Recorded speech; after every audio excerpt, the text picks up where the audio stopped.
CSGO is now free for anyone to play, and there's a Battle Royale game mode. And there's a new weapons case, which I'll cover some other time. I'm going to say that this is the biggest update that CSGO has ever received, putting it in direct competition with Fortnite. That's not to say it is Fortnite. The Battle Royale map for CSGO is incredibly small and the action frantic. I don't think anybody has had the time to experience it properly yet. But here's what to expect. If you solo queue, you'll be placed on the island with 15 other players. If you choose to play with friends, then there will be a total of 18. Because that number nicely divides by 2 and 3. For warm-up, you get parachuted into the map with a pistol. Anybody killed immediately respawns. Once everybody has joined, the real game begins, and you choose where on the map you want to start from. This is an interesting way of doing things. If you pick quickly, then you can choose from anywhere, but if you wait until last, you won't have so many spots to choose from, but will have a better idea of where everybody else is, so can choose how busy your landing spot is. CSGO's budget has really gone up, because you're then all deployed from separate helicopters. You have a bit of control over where you land, but the swinging mechanic is fiddly and will take some time to master. You can let go of the rope a bit early for lols. Expect a lot of falling damage. I regularly lost health from jumping from first floor windows or from doing drops that, in other games, probably wouldn't have punished you for. You start with fists, some medic kits and your tablet, and can use your buy button to spend cash you've collected around the map on weapons, items and advantages. Also, your starting health is 120, as opposed to the usual 100. A headshot with most weapons deals around 100, so I'm guessing a bit extra was needed to make engagements take longer than one crisp clean lock. Getting punched results in crazy amounts of screen shake. Insane levels. This may be to encourage players to rush enemies armed with weapons, since a punch is enough to throw their aim off completely. Everything seems geared towards offense, rather than the usual Battle Royale strat of hiding in a corner until everybody else is dead. If this sounds like a lot to take in, you're not alone. This isn't Counter-Strike as we know it, and I found my knowledge of the game counted for little when ammo was so scarce and the map so open. You don't feel safe anywhere. There are automatic turrets that shoot you. There are drones flying about everywhere delivering supplies that have been bought by other players. These will seriously give away a player's position. And it takes you so long to open and to pick up items that you'll be incredibly exposed and vulnerable while doing so. You have to pick up bullets one at a time. Oh, and the C4 explodes with the same forces in normal gameplay. You have been warned. And, on top of all this, there are missile strikes, deployed from an oil rig or something offshore, and announced by a man with a hilarious accent. The first wave of missiles are about to be fired. The damage from the danger zone is low, but the sound, brutal, and the concept a bit disturbing. This danger zone gradually consumes the map in a style you're probably used to by now from Battle Royale games.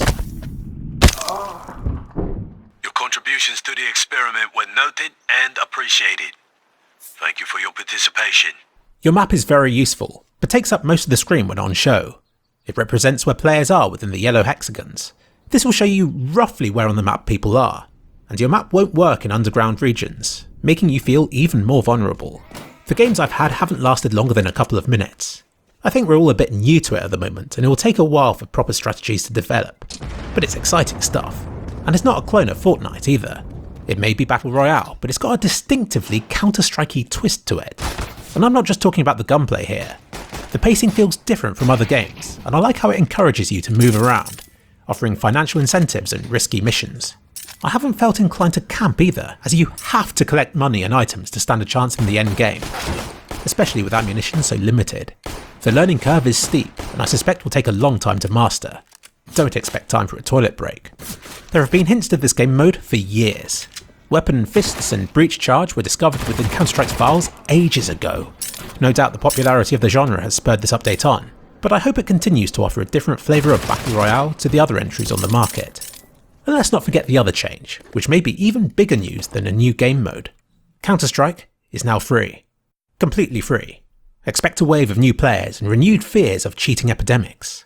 But Global Offensive is an established game, with many cheat prevention measures in place. And there's still Prime and Trust Factor to distance honest and older players from the cheaters. I think Valve are about as ready to make the game free as they can be. And those of you who had the game before this point will have a shiny new loyalty badge, and will have been upgraded to Prime status if you hadn't been already. I'm not sure how I feel about this, but I guess we can see it as Valve having confidence in their Trust Factor scheme. For new players who wish to have access to Prime, you still have to pay for it. It costs the same as CSGO did before it went free, and will let you play with other paying players who have more to lose if they get caught cheating. Battle Royale is the cool thing right now, and I can understand the need to include it in Counter-Strike.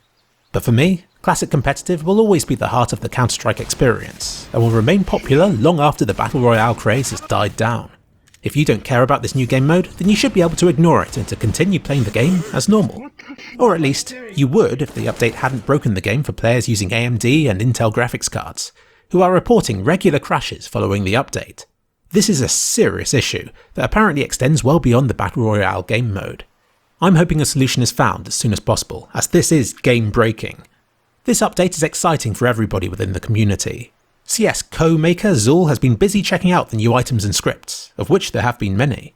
He pointed out to me that fire grenades no longer explode in the air, allowing for cool next-gen strats like this.